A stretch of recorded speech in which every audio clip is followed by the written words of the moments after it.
My name is Marlon Garza, and I'm going to talk about presentations. The presentation today is a presentation about giving presentations. So, what do you guys study mainly here? What do you study? Engineering. What do you study? Are you all engineers? Yes. Mainly? Who isn't? Who isn't an engineer? Yes, who is not? No? All of you? All right. Well, presentations might seem like something for marketing people or for communications careers, but it's actually very important for pretty much everything you do. So we start with a question. What makes a presentation good? What makes a presentation stand out, basically? Because you have a lot of information nowadays with the internet. What makes something good to pay attention to? Okay. So what is a presentation?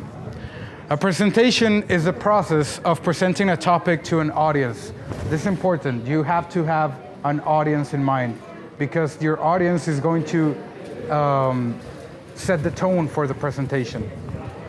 It is typically a demonstration, introduction, lecture, or speech meant to inform, persuade, or build goodwill. Goodwill is kind of shady right now because you can do whatever you want if you present a message correctly. You can start Nazi Germany if you present a message correctly. You can start religion. You can start pretty much anything you want with a good message. And it's all in the presentation. What do we use presentations for anyways? Well, we use them pretty much for everything and anything. You are a presentation of your story. You are your own representation of life. Less deep though, we use them to sell, to bargain, to answer questions, to make decisions, to inform, and basically to express the mind. We make presentations as a form of expression, and we use them every day. Even in personal relationships, in conflict, we're always presenting our will into the external world. Our work is the presentation of our capabilities. But why though? Why are do we have this urge to communicate, to present ideas? So presentation is just a word we use for expression, but a song, a poem, a comic, a movie, a meme, a dance, a kiss, or even a middle finger is just a representation of our emotions. In the end, that might just be the goal, to give the middle finger to the cosmos, right? There are different types of presentations, and this is important because you need to know what type of presentation does your art needs to perform. We have visual presentations. These are almost inevitably in the past tense. Someone had to make it for you to see it afterwards. So once you're seeing a visual presentation of something, it must have been done in the past. And these are typically paintings, videos, songs, just expressions that are captivated in time, but someone have to reproduce them every time. Performing, these are live presentations. You have musicals or plays or different type of live performances. Even political statements are always live, but they also record themselves, so they can be readily available for anyone that wasn't there necessarily. And we also have forecast presentations. These are very interesting because they don't talk about anything that is actually happening. It almost always talks about the future and the how things could be. These are almost always presented with some sort of visual aid in the form of, I don't know, videos or futuristic pictures. And as the mixed presentation. The mixed presentation is the most relevant right now because of the capitalist age of advertising. You can see a lot of the best companies in the world right now use a mixed presentations to get their message to their target audience. The brands with the best overall presentations have made the most cultural and economical impacts. For this, engage in an almost cult-like relationship with their customers, having a very intertextual story to tell. I don't know if any of you guys know the word intertextual. This is fairly new because of the access to information we have nowadays.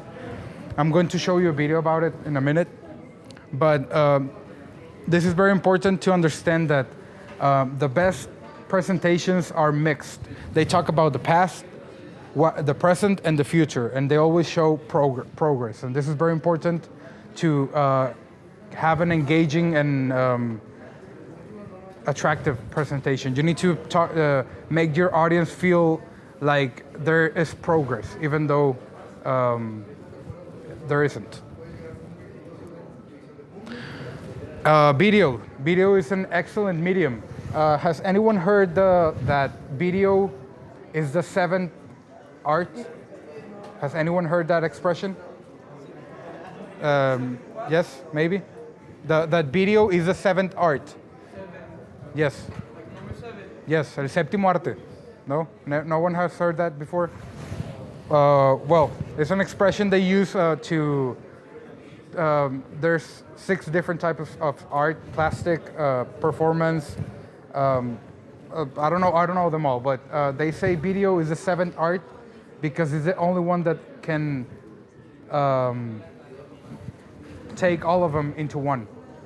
You can put music, you can put speech, you can put every type of performance into a video. And speaking of video, I'm going to show you a couple of videos to make this presentation more context relevant. Okay, so the first one. So I was just watching the new live-action Beauty and the Beast teaser trailer starring Emma Watson, another remake of a 1990s Disney animation film, and I noticed that the trailer ends with 2 instantly recognizable symbols: a red rose and an appeal to be our guest from the first film's famous song. And it occurred to me that symbols like this have come to represent a new kind of emotional currency in Hollywood, the currency of intertextuality. The garbage will do!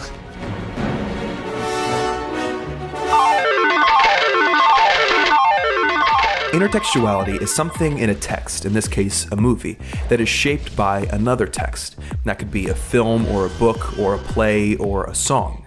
Intertextuality is something that you can't escape. It's as old as storytelling is. It's how language works. All language reaches back and is informed by how it was used in the past. But today, there seems to be a new kind of intertextuality born out of the endless series of sequels, remakes, and reboots, adaptations, and shared universes.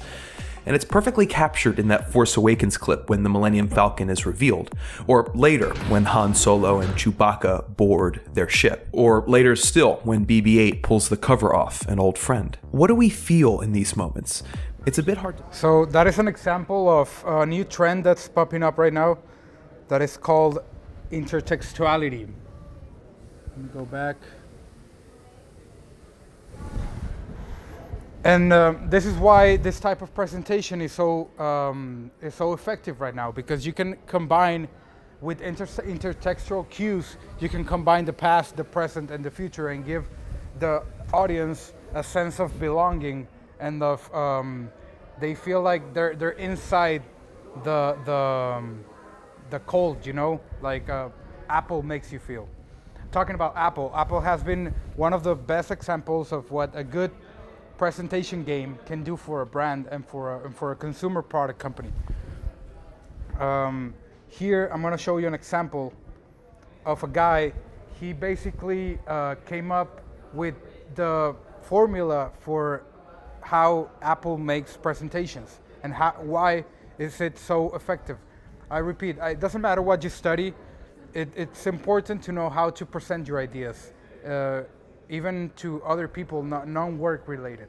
It will get you further ahead in achieving what you want. Fora TV, the world is thinking. All those great leaders and all those great organizations, everything from Martin Luther King to Apple Computers, it doesn't matter. Big companies, small companies in every single industry. All those that command great loyalty, people. Loyalty is a feeling. Loyalty is a feeling, a human feeling. All those that command loyalty from employees and from customers and from investors. Every single one of them, regardless of their industry, thinks, acts, and communicates the exact same way, and it's the complete opposite to everybody else. All I did was write it down. And it's probably the world's simplest idea. I call it the golden circle. It's a bullseye. In the middle is the word why. The center ring is the word how. And the outside ring is the word what. It's this little idea that distinguishes those that survive those 3 years, and more importantly, it's this little idea that is able to inspire people to join you in your pursuit. Every single organization on the planet knows what they do. You know the products you sell and the services you offer. Some organizations know how they do what they do. These are the things that we think make us special or better or stand out from our competition. But not very many organizations can clearly state why they do what they do. And by why, I don't mean to make a profit, that's a result. By why, I don't mean to have an exit strategy. By why, I mean what's your purpose, what's your cause, what's your belief? Why does your organization exist? Why did you get out of bed this morning? And why should anyone care? As a result, the way we think, the way we act, the way we communicate is from the outside in. We tell people what we do, we tell them how we do it, and we expect some sort of behavior. A better salary, a better relationship with people. It's always important to learn how to present your